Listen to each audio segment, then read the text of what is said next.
Today we will be learning one-handed isolations, forwards, backwards, and the 4 semi-iso sections. This is going to be a beginner or intermediate tutorial. If you're just now starting to pick up hooping, this is going to be a great foundation for you. This is also going to help build you up for 2 hoops iso flowers in the future. First, we're going to start with the regular forward one-hand isolation. I want you to think like you're driving a car. The hoop is your wheel. You isolate the wheel to certain positions to turn the way that you want to. So you are manipulating the hoop in the same kind of concept. You are moving your hand in a circle. So let's start this off by going counterclockwise, which would be our forward isolation using our right hand to start with. We're gonna start at the 3 o'clock position with our thumb pointing down with full grip on the hoop, palm facing away from the body. Going left, we're gonna push our hand to the 12 o'clock position while isolating the hoop at the same time. When you get to the point that your wrist won't turn over anymore, that's when you want to release your grip and let the hoop rest on top of your hand with your palm facing downward. You then are going to push your hand to the 9 o'clock position as you regrip the hoop, turning your wrist to pointing your thumb down with a full grip on the hoop. You're then going to isolate down to 6 o'clock, then back up to 3 o'clock, which is our starting position, and repeat. The best way to learn this move is by drilling it. I like to say keep doing it until you can't get it wrong anymore. This variation will set you up for the iso in spin with 2 hoops later on. Let's get into the backwards one-handed isolation. This is going to set you up for iso anti-spin.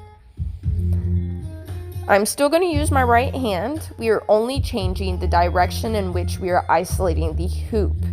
Instead of going to the left, we will be going to the right, which is clockwise.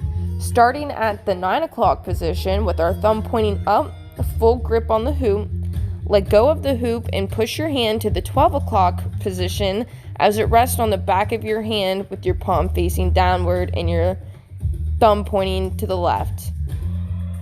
Push your hand to the 3 o'clock position and regrip the hoop with your thumb pointing down and your palm facing outward. You're then going to isolate down to 6 and back up to 9 and repeat that. Same with the forward, you just want to keep drilling that until you cannot get it wrong anymore. Next, we're going to get into semi-isos. I'm going to start with the top one since it is a really good drill to practice the grip change for your isos. These are going to set you up for iso caps. We're going to start by going to the left or counterclockwise with our right hand. We're going to start at the 3 o'clock position with our thumb pointing down. Let go of the hoop as you push your hand to 12 o'clock, letting the hoop rest on top of your hand with your palm facing down and your thumb pointing to the left.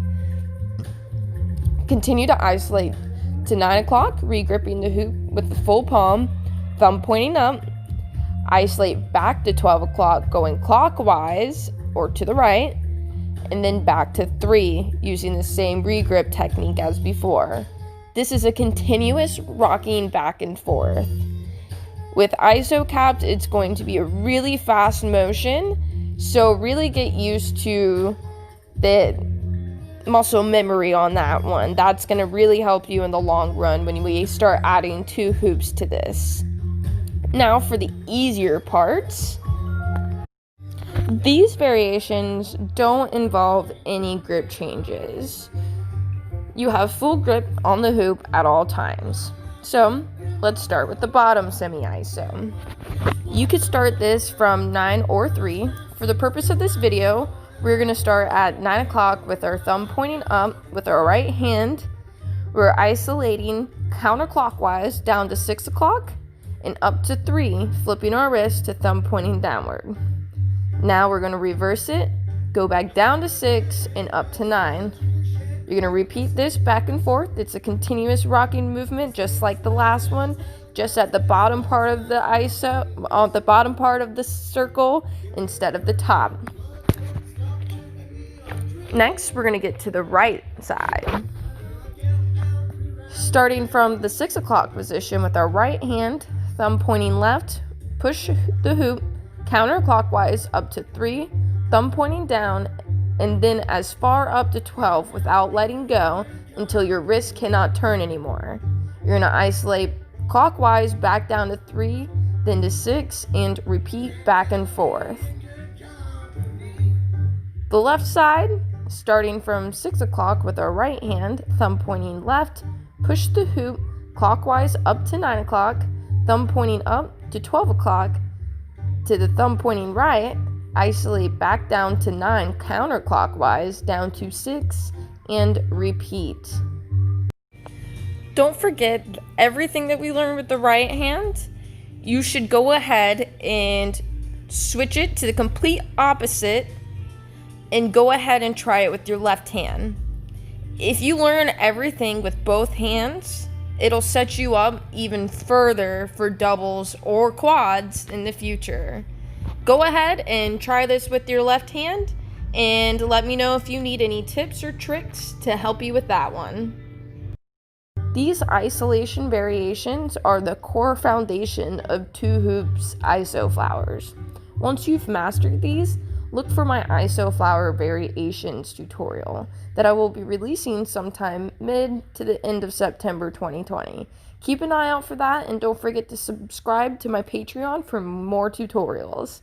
You can follow me on Instagram at LustruousLiz 2.0, on Facebook /LustruousLiz. You can find my YouTube channel, Lustrous Liz, or you can visit my website at www.lustrousEntertainment.com. Thank you guys for watching. I hope this was very helpful for you guys, and happy hooping!